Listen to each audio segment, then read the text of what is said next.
साईनाथाय नमः। ॐ श्री साईनाथाय नमः। ॐ श्री साईनाथाय नमः।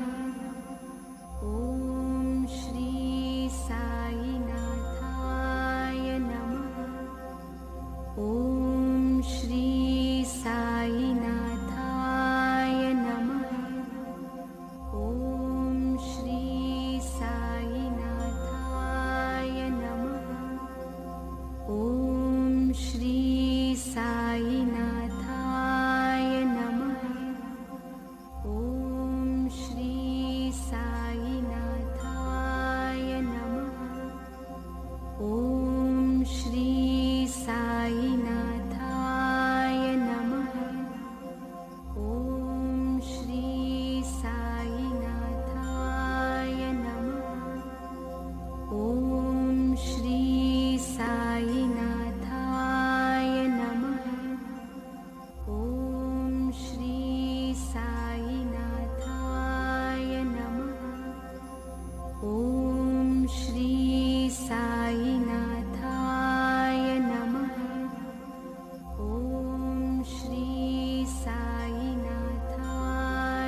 ॐ श्री साईनाथाय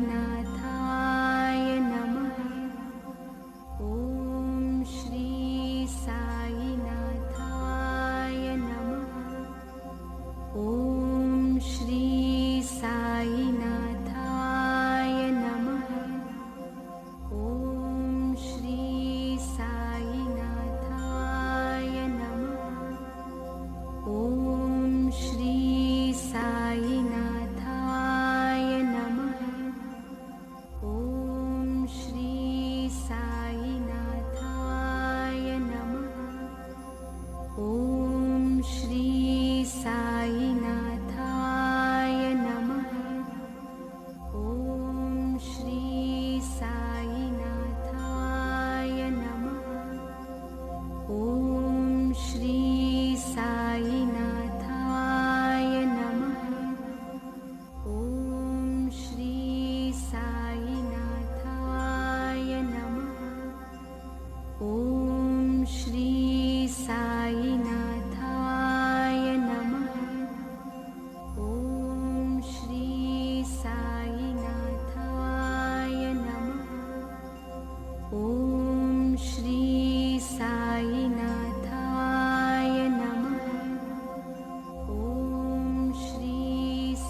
श्री सच्चिदानंद सद्गुरु साईनाथ महाराज के जय। हरि ओम। ब्राह्मणोस्य मुखमासीद्बाहो राजन्यः कृतः ऊरो तस्य तद्वैश्यः पदभ्याग्गुशूद्रो अजायत।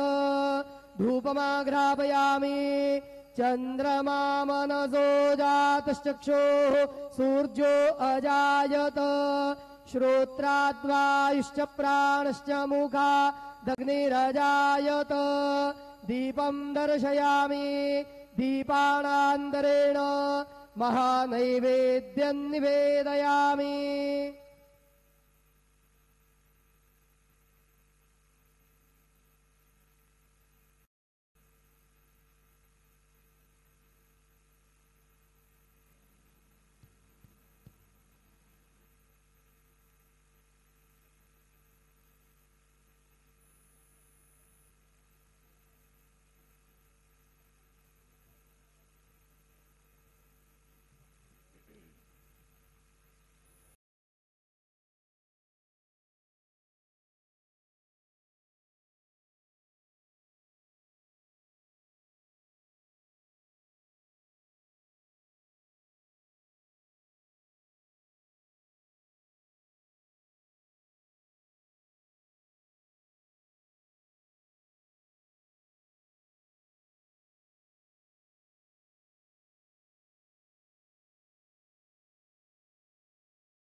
ॐ प्राणदा अपानदाभ्यानदा प्रचोदा परिवोदा अन्यास्ते असमत्तबन्धो हेतया पावको असमभ्यग्गो शिवो भव चतुरस्त्रमण्डलं कृत्वा तदुपरि नैवेद्यपात्रं निधाय गायत्रीमन्त्रेण पात्रान् प्रोक्षयेत धेनुमुद्रां प्रदर्शयेत सत्यं द्वरतेन परिखिञ्चामि नैवेद्यं निवेदयामि ॐ प्राणाय स्वाहा ॐ अपानाय स्वाहा ॐ व्यानाय स्वाहा ॐ उदानाय स्वाहा ॐ समानाय स्वाहा ॐ ब्रह्मणे नमः नैवेद्यमध्ये पानीयं समर्पयामि पुनर्नैवेद्यं निवेदयामि ॐ प्राणाय स्वाहा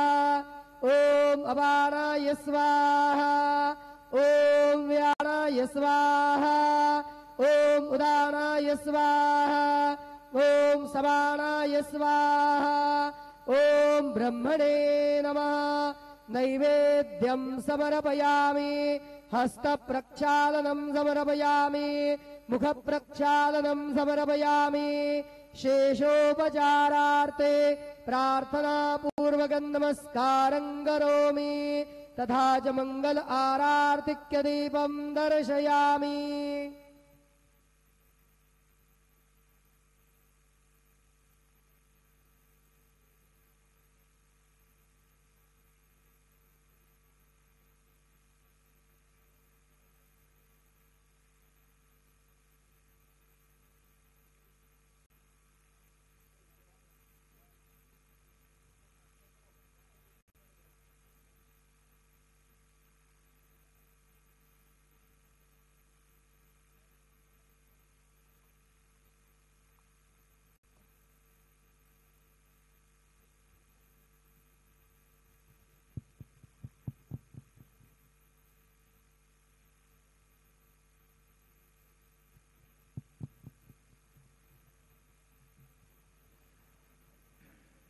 आता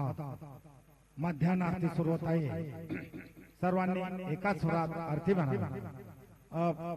मध्यान्ह आरती शुरू हो रही है आप सब एक सुर में आरती गाइए श्री सच्चिदानंद सद्गुरु साईनाथ महाराज के जय देवने पंचारती करो बाबांचे आरती करो साईंचे आरती करो बाबांचे आरती उठा उठा हो बांधव उवाळो हार माधव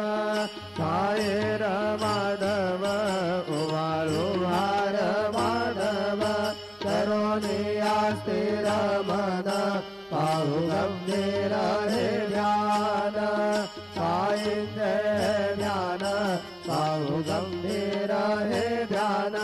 कृष्णनाथा दत्त साई जरो चित्त तुझे पाये चित्त बाबा पाई जरो चित्त तुझे पाये आरती साई बाबा सौख्य दातार देवा चरणार जातरे यावा दासा विसावा भक्ता विसावा आरती साई बाबा जालूने आनंद सर्वरूपे राहे रंग मोमोक्षनादावे निज डोळा श्रीरंग डोळा श्रीरंग आरती साई बाबा जया मने जैसा भाव तया तैसा अनुभव दावे से दया गना ऐसे तुझे वाव तुझे वाव आरती साई बाबा तुमचे नाम ध्याता हरे संस्कृती व्यथा अगाध तव करणे मार्ग दावी से अनाथा दावी से अनाथा आरती साई बाबा कलियोगी अवतार सगुण पर ब्रह्म साचार अवतीर्ण झाला से स्वामी दत्ता दिगंबर दत्ता दिगंबर आरती साई बाबा आठा दिवसा गुरुवारी दत्त करे देवारी प्रभु पद पावया भवया निवारी भया निवारी आरती साई बाबा माझा निज द्रव्य ठेवा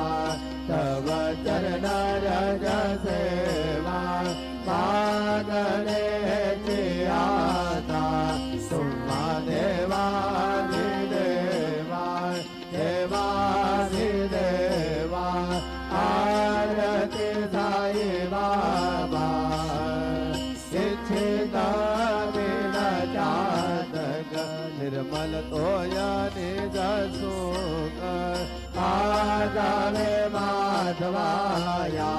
संभया पोली भाग आपोली भाग आरती साई बाबा सौख्यदातार जीवा चरणार दातले द्यावा दासा विसावा दत्ता विसावा आरती साई बाबा जय देव दत्तावधूता साई अवधूता जोडुनि कर तव जननी देवी को माता जय देव अवतरसी तू येता धर्माते ज्ञानी नास्तिकांनाहि गोला विष्णु जवजनी नाविष्णाना लीला असंख्य रूपानी हरसी दीनांचे तू संकट दिन रजनी जय देव दत्तावधूता साई अवधूता जोडुनि कर तव चरणी देवी तो माता जय देव यवनस्वरूपी ऐक्या दर्शन त्वादिनले संशय निर्सुन्या तत्वैतालालविने गोपी चन्दा मन्ना स्वाति उत्तरिले भूमिरवंशी जन्मनि लोकातारियले जय देव दत्तावधूता साई अवधूता जोडुनि कर तव चरणी देवी तो माता जय देव भेदन तत्विन्दु यवनांगा काये दावाया सीधाला पुनर्दे पाहत प्रेमाने तो हिंदू यवनाये दाविसी आत्मत्वाने व्यापता साये जय देव दत्तावधूता साई अवधूता जोडुनि कर तव चरणी देवी तो माता जय देव देवा साई नाथा पद पद नत भावे परमाया मोहित जन मोचन जनि भावे पद कृपये सकलांचे संकट निर्धावे जय त्वत्तजनाने गावे जय देव दत्तावधूता साई अवधूता जोडुनि कर तव चरणी देवी तो माता जय देव शिरडी माझे पंढरपूर साई बाबा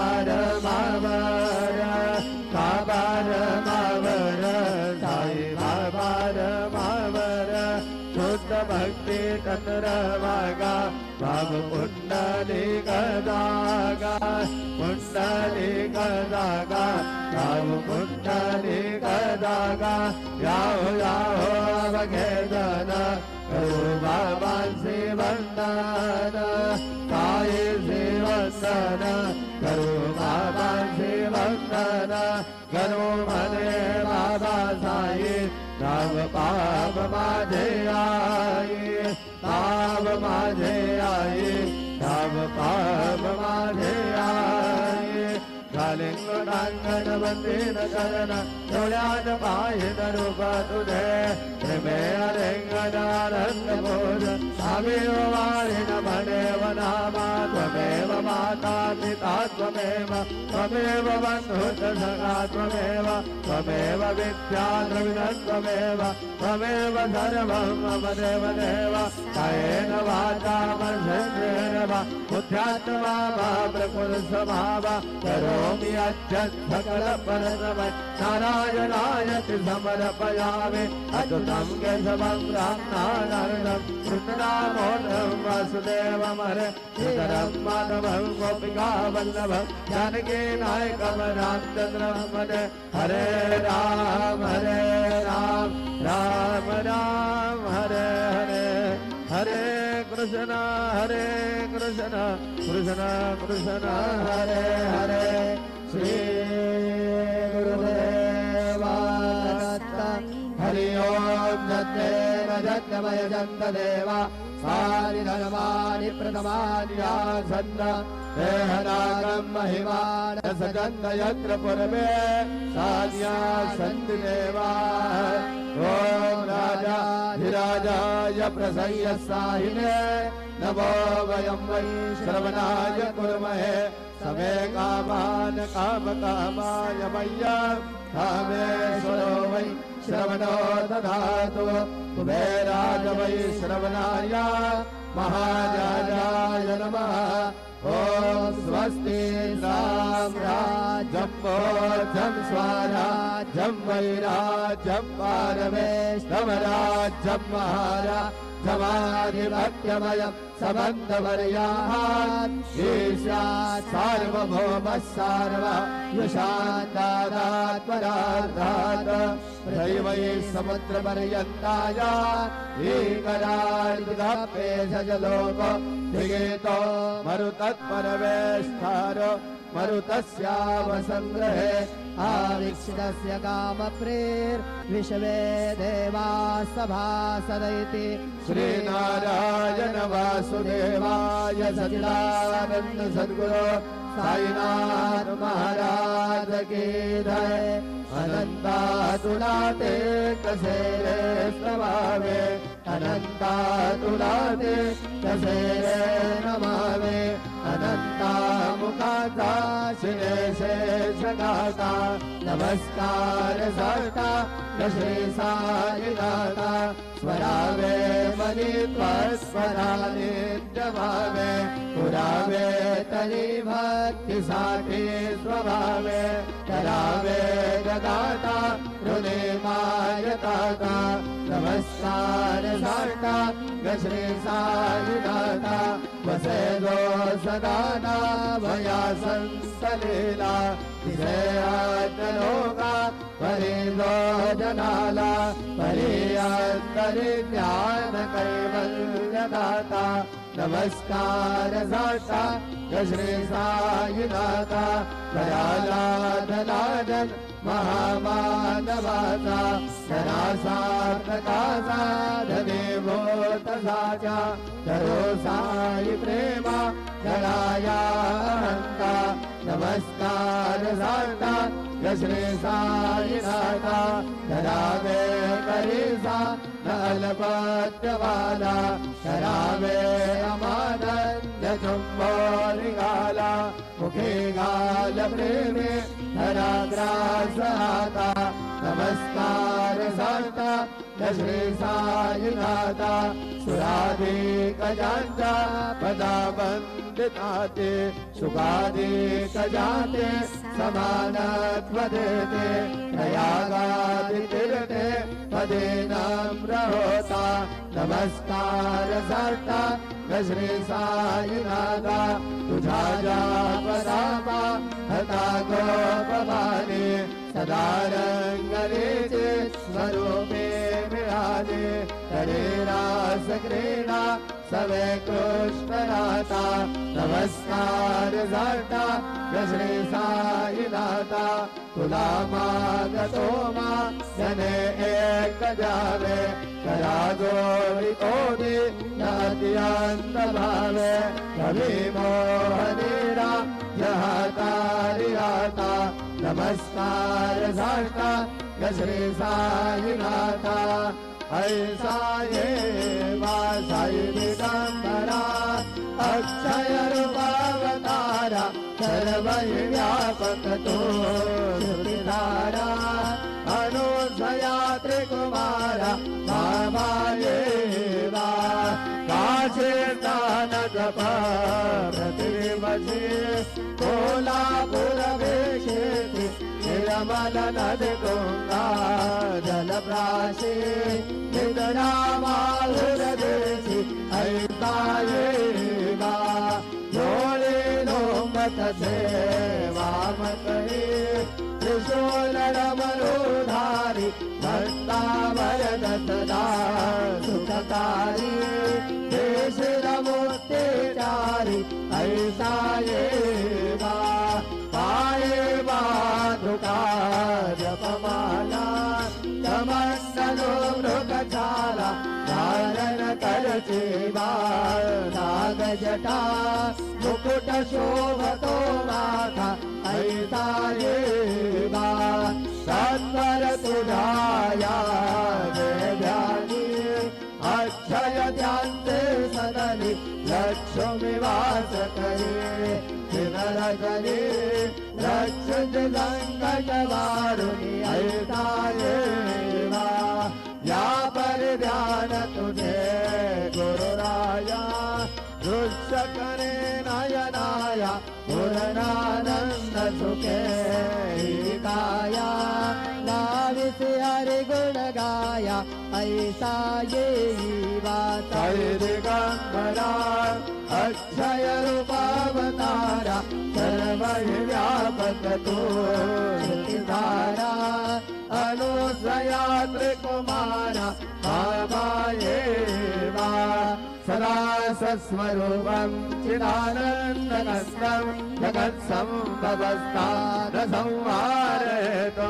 स्वभक्तेत्रयावादुषं दर्शयन्तं नमामीश्वरं सद्गुरुं साईनाथं भवतवां सवितमं समार्तज्ञवेद्यं मनोमागतेतं मुनिर्ध्यानगम्यं जगद्व्यापकं निर्मलं निर्गुणत्वां नमामीश्वरं सद्गुरुं साईनाथं भवाम्भोरिमगनार्थितानां जनानां स्वबाधाश्रितानां स्वभक्तिप्रियाणां समुद्धारणार्थं कलौ सम्भवन्तं नमामीश्वरं सद्गुरुं साईनाथं सदानिम्बवृक्षस्य मूलाधिवासात् सुधास्तारिणन्ते तमप्यप्रियन्तं नमस्कार साष्टा